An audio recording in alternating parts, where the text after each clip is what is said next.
Hello दोस्तों, मैं अमित कुमार सिंह आपका अमित सिविल सर्विसेज एकेडमी में बहुत बहुत स्वागत करता हूं। दोस्तों, मैं आज आपके लिए बिहार करंट अफेयर्स 7 और 8 जनवरी 2024 के सभी क्वेश्चन के साथ हाजिर हूं। दोस्तों, कल मैंने बिहार करंट अफेयर्स का आपको जनवरी 2023 से दिसंबर 2023 तक का सभी इंपॉर्टेंट करंट अफेयर्स डाल दिया है। दोस्तों, लगभग 500 से अधिक क्वेश्चन मैंने डाले हैं। दोस्तों, पूरा वार्षिकी है, आप उसको जरूर देखिए। ठीक है, बहुत इंपॉर्टेंट वीडियो है जिसमें आप पढ़ने के बाद आपको 2023 का एक एक बिहार करंट अफेयर्स आपको मिल जाएगा। तो आप उस वीडियो को मिस ना करें। आपको मैंने 7 तारीख को डाला है वीडियो, इससे जस्ट प्रीवियस वीडियो है मेरा, तो आप उसको जरूर देखिए। दोस्तों, स्किप ना करिए, उसमें सारे इंपॉर्टेंट क्वेश्चनों को डाला है। उसको पढ़ने के बाद आपको बिहार करंट अफेयर्स का एक भी क्वेश्चन नहीं छूटेगा।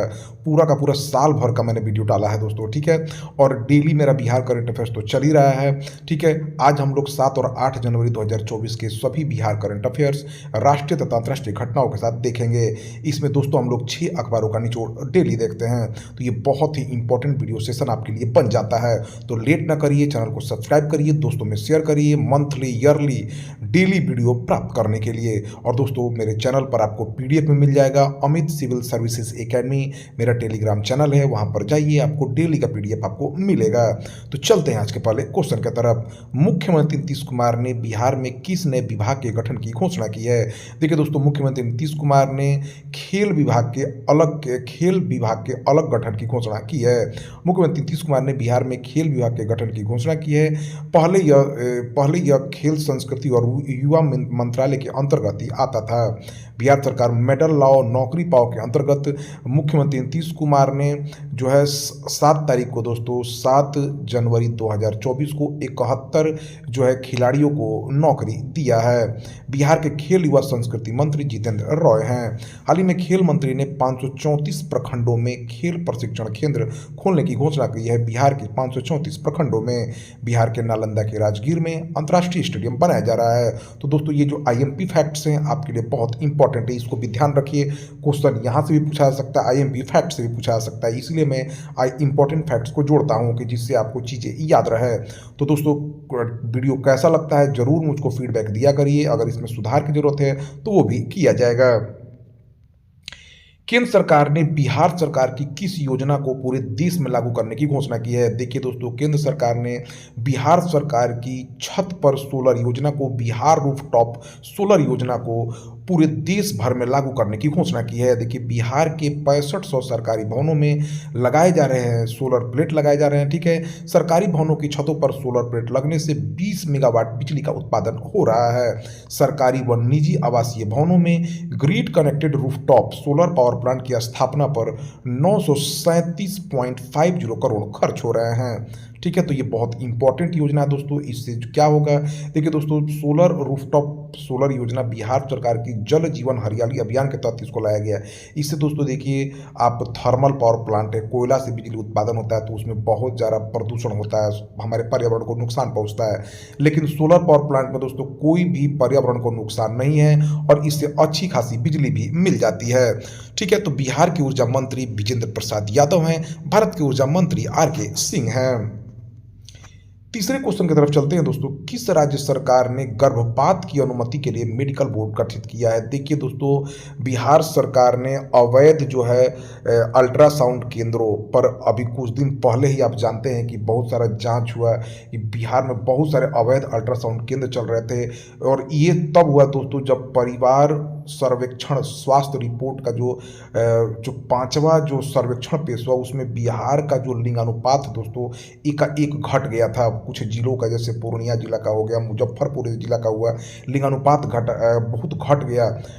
ठीक है, तो उसके बाद जो है राज्य सरकार हरकत में आई और उसने क्या किया दोस्तों कि अल्ट्रासाउंड केंद्रों, अवैध अल्ट्रासाउंड केंद्रों को बंद किया। अब सरकार गर्भपात के लिए एक मेडिकल बोर्ड भी गठित कर रही है कि कोई जो है अवैध गर्भपात न करा पाए, और अगर कोई गर्भपात करा रहा है तो वो अगर प्रॉपर रीजन देता है तो उसको अनुमति दी जाएगी।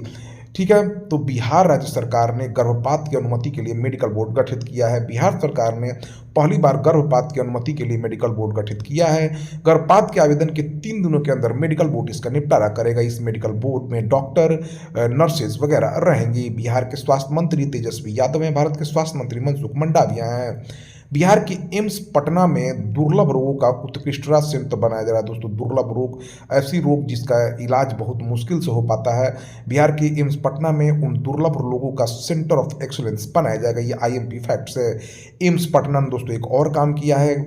एम्स पटना ग्रामीण इलाकों में ड्रोन के माध्यम से दवाएं भी उपलब्ध कराएगा। ठीक है, अभी हाल ही में हमारे मुख्य जो तेजस्वी यादव हैं, हमारे जो स्वास्थ्य मंत्री हैं बिहार के, उन्होंने दोस्तों एक और घोषणा की है कि ग्रामीण इलाकों में जो स्वास्थ्य सुविधाओं को अच्छा करने के लिए उन्होंने मिशन बुनियाद नाम से एक कार्यक्रम भी शुरू किया है।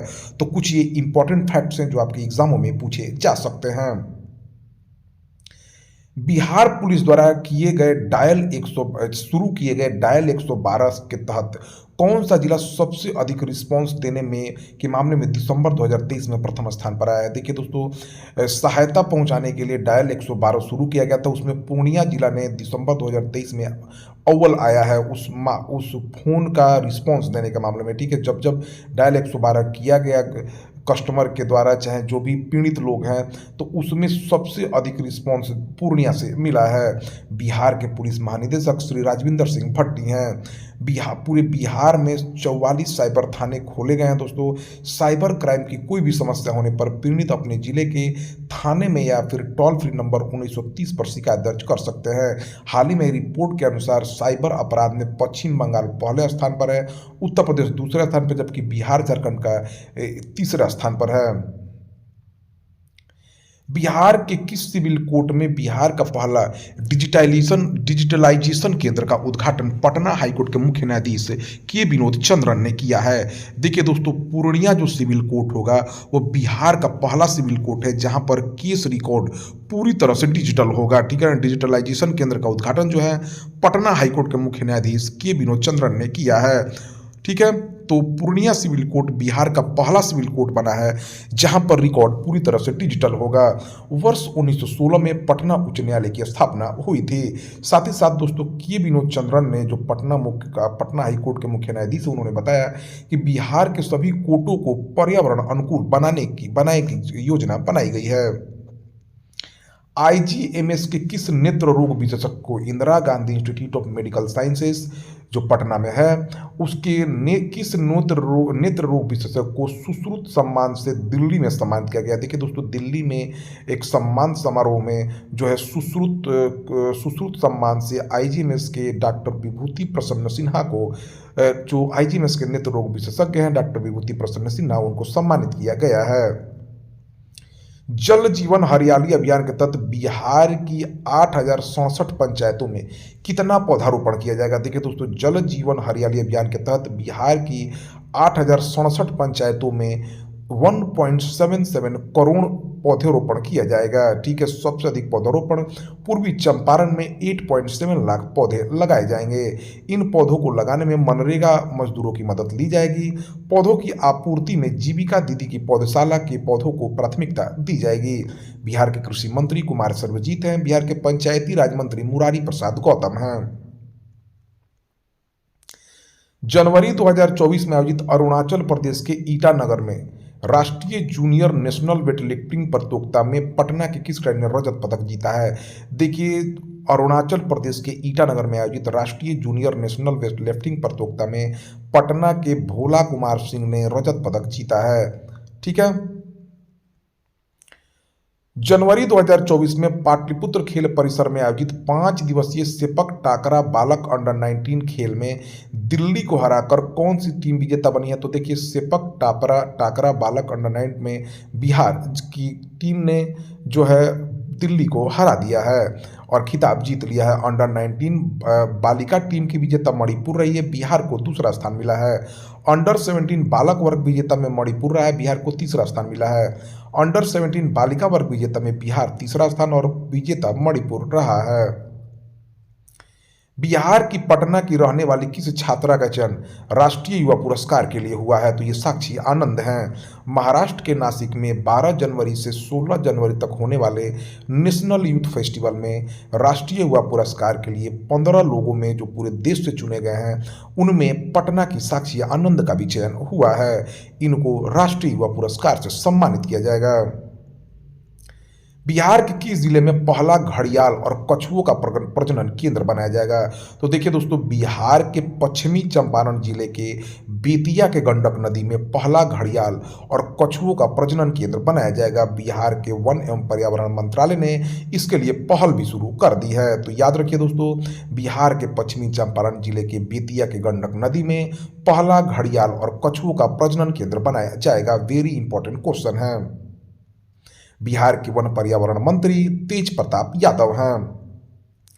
ई संजीवनी से टेलीमेडिसिन सेवा के द्वारा ग्रामीण इलाकों में गुणवत्तापूर्ण इलाज की सुविधा उपलब्ध कराने के मामले में 5 जनवरी 2024 को आई रिपोर्ट में बिहार का कौन सा जिला प्रथम स्थान पर आया है? तो देखिए दोस्तों, ई संजीवनी से टेलीमेडिसिन सेवा द्वारा ग्रामीण इलाकों में गुणवत्तापूर्वक इलाज की सुविधा उपलब्ध कराने में पटना जिला अव्वल आया है। तो दोस्तों, पटना जिला जो है टेलीमेडिसिन में ग्रामीण इलाकों में लोगों को इलाज उपलब्ध करा रहा है। इस संजीवनी भारत सरकार के स्वास्थ्य और परिवार कल्याण मंत्रालय द्वारा विकसित एक ऑनलाइन टेलीमेडिसिन प्लेटफॉर्म है। इस संजीवनी का उद्देश्य भारत के दूर दराज तथा वंचित हिस्सों में व्यक्तियों के लिए स्वास्थ्य सेवाओं को अधिक सुलभ बनाना है। बिहार के किस जिले में पोखर खुदाई के दौरान भगवान उमाशंकर की अष्टधातु की मूर्ति मिली है? तो देखिए दोस्तों, पटना के बिहार के शेखपुरा जिले में पोखर खुदाई के दौरान भगवान उमाशंकर की अष्टधातु की मूर्ति मिली है। तो याद रखिए, कहाँ? शेखपुरा जिले में। 5 जनवरी 2024 को इंडियन स्पेस रिसर्च ऑर्गेनाइजेशन ने किस तकनीक का सफल परीक्षण किया है? तो फ्यूल सेल का। 5 जनवरी को इंडियन स्पेस रिसर्च ऑर्गेनाइजेशन ने फ्यूल सेल तकनीक का सफल परीक्षण किया है। इस तकनीक से अंतरिक्ष में बिजली और पानी बन सकेगा। इस फ्यूल सेल को स्पेस स्टेशन के लिए बनाया गया है। 1 जनवरी को इसरो ने PSLV C-58 रॉकेट लॉन्च किया था, जो 4 स्टेज वाला रॉकेट है। रॉकेट की चौथी स्टेज ने एक्सपो सैटेलाइट को 650 किलोमीटर की कक्षा में स्थापित किया था। ठीक है दोस्तों, इसरो की अगर बात की जाए तो इसरो की स्थापना 15 अगस्त 1969 को हुई थी। इसरो के वर्तमान संस्थापक एस सोमनाथ है, अध्यक्ष एस सोमनाथ हैं। तो ये वेरी वेरी इंपॉर्टेंट चीज़ें हैं दोस्तों, इसको ध्यान रखिए। और दोस्तों देखिए, इसरो का जो सूर्य मिशन था आदित्य L1, वह भी दोस्तों जाके अपने सही जगह पर पहुंच गया है। उसका मैं कल आपको बताऊंगा उसके बारे में। और 4 जनवरी 2024 को security and exchange board India ने किसे एग्जीक्यूटिव डायरेक्टर नियुक्त किया है? तो देखिए दोस्तों, 4 जनवरी 2024 को सेबी के नए एग्जीक्यूटिव डायरेक्टर गोविंदपल्ली राम मोहन राव बनाए गए हैं। सेबी भारत सरकार के वित्त मंत्रालय के प्रशासनिक डोमेन के तहत देश में सिक्योरिटीज और कमोडिटी बाजार के लिए रेगुलेटेड बॉडीज है। ठीक है, सेबी की स्थापना 12 अप्रैल 1988 को हुई थी, जिसका हेडक्वार्टर मुंबई में स्थित है। तो याद रखिए, सेबी के नए एग्जीक्यूटिव डायरेक्टर गोविंदपल्ली राम मोहन राव बनाए गए हैं। 5 जनवरी 2024 को अमेरिका की अमेरिकन टावर कॉरपोरेशन ने, जिसे शॉर्ट में ATC कहा जाता है, उसने अपनी इंडिया यूनिट को किसे बेचने की घोषणा की है? तो देखिए दोस्तों, ATC इंडिया जो सबसे ज़्यादा टावर अभी भारत में है उसने अपने इंडियन बिजनेस को ब्रुकफील्ड को बेचने की घोषणा की है। 5 जनवरी को अमेरिका की कंपनी अमेरिकन टावर कॉरपोरेशन ने अपनी इंडिया यूनिट ATC इंडिया को बेचने की घोषणा की है। इसके लिए कंपनी ने ब्रुकफील्ड एसेट मैनेजमेंट के निवेश वाली डेटा इंफ्रास्ट्रक्चर ट्रस्ट के साथ $2 अरब का समझौता किया है। इस डील के बाद ATC इंडिया देश की सबसे बड़ी दूरसंचार टावर प्रबंधन करने वाली कंपनी बन जाएगी। 5 जनवरी 2024 को नई दिल्ली में किस केंद्रीय मंत्री ने mega mobility show Bharat mobility global expo 2024 के लिए लोगो और बुकलेट लॉन्च किया है? देखिए दोस्तों, 5 जनवरी 2024 को नई दिल्ली में केंद्रीय वाणिज्य और उद्योग मंत्री पीयूष गोयल ने जो है भारत मोबिलिटी ग्लोबल एक्सपो 2024 के लोगो और बुकलेट को लॉन्च किया है। यह कार्यक्रम 1 से 3 फरवरी 2024 के बीच नई दिल्ली में भारत मंडपम में आयोजित किया जाएगा। Bharat mobility global expo 2024 Bharat सरकार द्वारा एक पहल है जिसका उद्देश्य भारतीय ऑटोमोबाइल इंडस्ट्रीज को बढ़ावा देना है।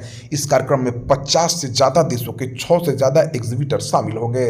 इसमें जापान, कोरिया, ताइवान और थाईलैंड समेत बहुत कई देश हिस्सा ले रहे हैं। जनवरी 2024 में 7 देशों के समूह बिम्स्टेक के महासचिव कौन बने हैं? देखिए दोस्तों, जनवरी 2024 में 7 देशों के समूह बिम्स्टेक के महासचिव इंद्रमणि पांडे बने हैं। इंद्रमणि पांडे ने बिम्स्टेक के महासचिव का पद संभाला है। भारत के वरिष्ठ राजनयिक राजदूत इंद्रमणि पांडे ने 4 जनवरी 2024 को ढाका में बहुक्षेत्रीय तकनीकी और आर्थिक सहयोग के लिए बंगाल की खाड़ी पहल के महासचिव का पद ग्रहण किया, जिसमें 7 सदस्य देश हैं।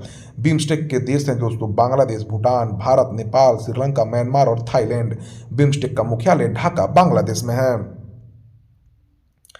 किस राज्य सरकार ने पोइला वैसाख को अपना राज्य दिवस घोषित किया है? तो देखिए दोस्तों, पश्चिम बंगाल ने पोइला वैसाख को अपना राज्य दिवस घोषित किया है।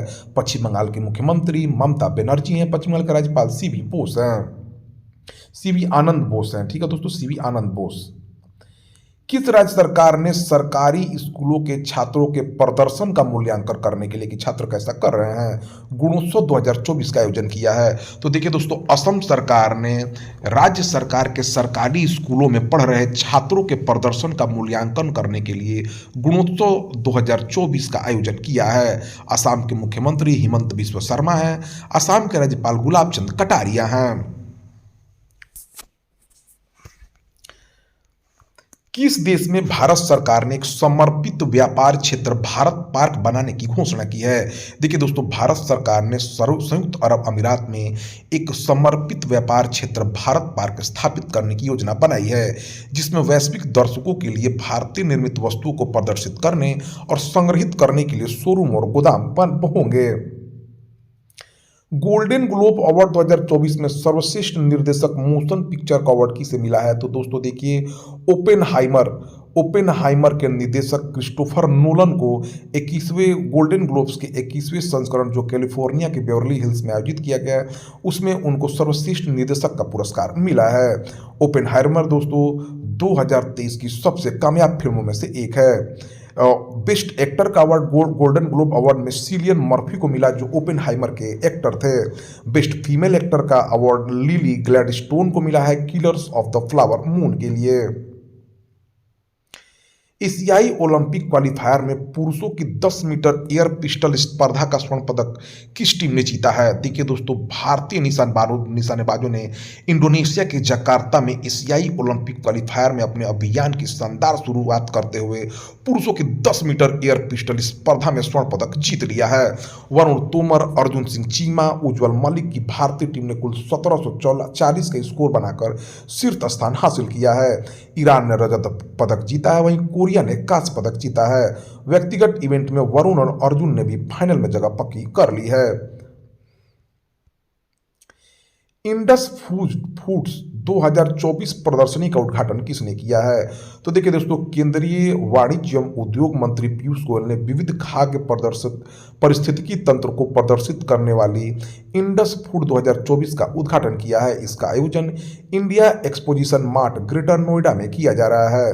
भारत के खाद्य प्रसंस्करण क्षेत्र में बोलते उन्होंने कहा कि पिछले 9 वर्षों में प्रसंस्कृत खाद्य निर्यात में 150% की वृद्धि हुई है और 53 बिलियन अमेरिकी डॉलर मूल्य के कृषि निर्यात किए गए हैं। बंगाल की खाड़ी में Krishna Godavari basin deep sea project किसके द्वारा संचालित किया जा रहा है? देखिए दोस्तों, ओएनजीसी द्वारा। ओएनजीसी ने बंगाल की खाड़ी में कृष्णा गोदावरी बेसिन में अपनी प्रमुख गहरे समुद्र परियोजना से तेल उत्पादन शुरू कर दिया है। पेट्रोलियम एवं प्राकृतिक गैस मंत्री हरदीप सिंह पुरी ने कहा कि प्रतिदिन 45,000 बैरल ऑयल और प्रतिदिन 10 मिलियन मानक घन मीटर से अधिक गैस का उत्पादन होने की उम्मीद है। इस परियोजना से वर्तमान राष्ट्रीय तेल उत्पादन में 7% और राष्ट्रीय प्राकृतिक गैस उत्पादन में 7% की वृद्धि होने की उम्मीद है। टाटा पावर ने हाल ही में किस राज्य में 70,000 करोड़ के निवेश की घोषणा की है? देखिए दोस्तों, टाटा पावर ने अगले 5 से 7 वर्षों में तमिलनाडु में 10 गीगावाट सौर और पवन ऊर्जा क्षमता विकसित करने के लिए 70,000 करोड़ के निवेश की घोषणा की है। टाटा पावर के सीईओ और एमडी प्रवीण सिन्हा ने 8 जनवरी को चेन्नई में तमिलनाडु ग्लोबल इन्वेस्टर मीट में इसकी घोषणा की है। अडानी पोर्ट्स के नए सीईओ के रूप में किसे नियुक्त किया गया है? तो अश्वनी गुप्ता को। अश्वनी गुप्ता को अडानी पोर्ट्स और विशेष आर्थिक क्षेत्र के सीईओ के रूप में नियुक्त किया गया है। वह निसान मोटर्स के पूर्व वैश्विक मुख्य परिचालन अधिकारी थे। वही कंपनी ने सीईओ करण अडानी को प्रबंध निदेशक की भूमिका में पदोन्नत किया है।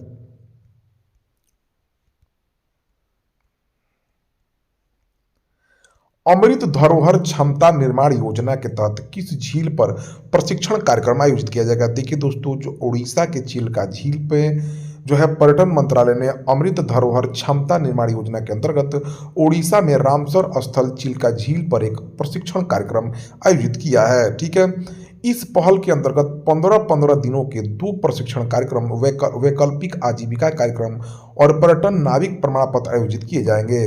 5 प्राथमिकता वाले रामसर स्थल सुल्तानपुर राष्ट्रीय उद्यान है, सिरपुर वेटलैंड है, यशवंत सागर, भीतरकनिका राष्ट्रीय उद्यान और चिल्का झील को शामिल किया गया है। हाल ही में दोस्तों चिल्का झील में जो है पक्षियों की गणना भी शुरू की गई थी। अंतर्राष्ट्रीय पक्षी यहाँ पर आते हैं। किस देश की प्रधानमंत्री शेख हसीना की अवामी लीग ने चुनाव में 5वीं बार जीत हासिल की है?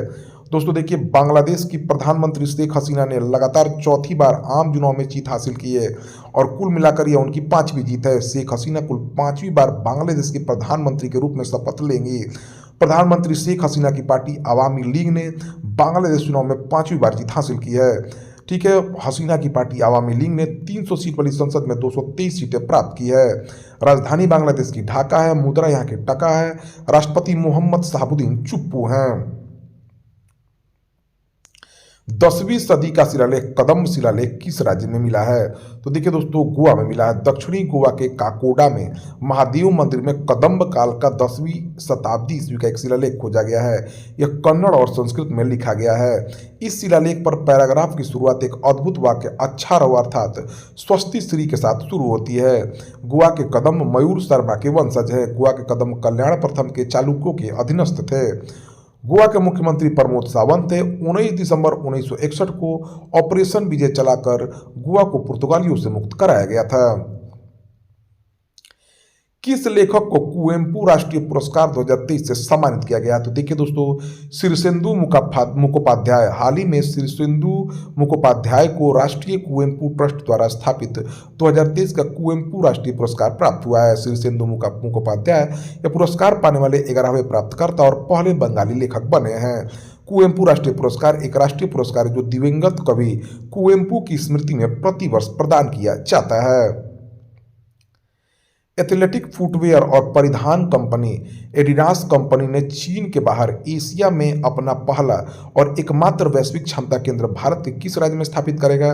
तो दोस्तों तमिलनाडु में। ठीक है, एथलेटिक फुटवेयर और परिधान कंपनी एडिडास ने चीन के बाहर एशिया में भारत के तमिलनाडु के चेन्नई में अपना एकमात्र वैश्विक क्षमता केंद्र स्थापित करने का निर्णय लिया है। एडिडास चीन के बाहर तमिलनाडु चेन्नई में अपना पहला एशिया जीसीसी स्थापित करेगा। प्रसिद्ध एथलेटिक्स फुटवेयर और परिधान दिग्गज एडिडास जो है यह काम करेगी। अंतरिक्ष विज्ञान नेतृत्व के लिए किन्हें Order of the British Empire 2024 से सम्मानित किया गया है?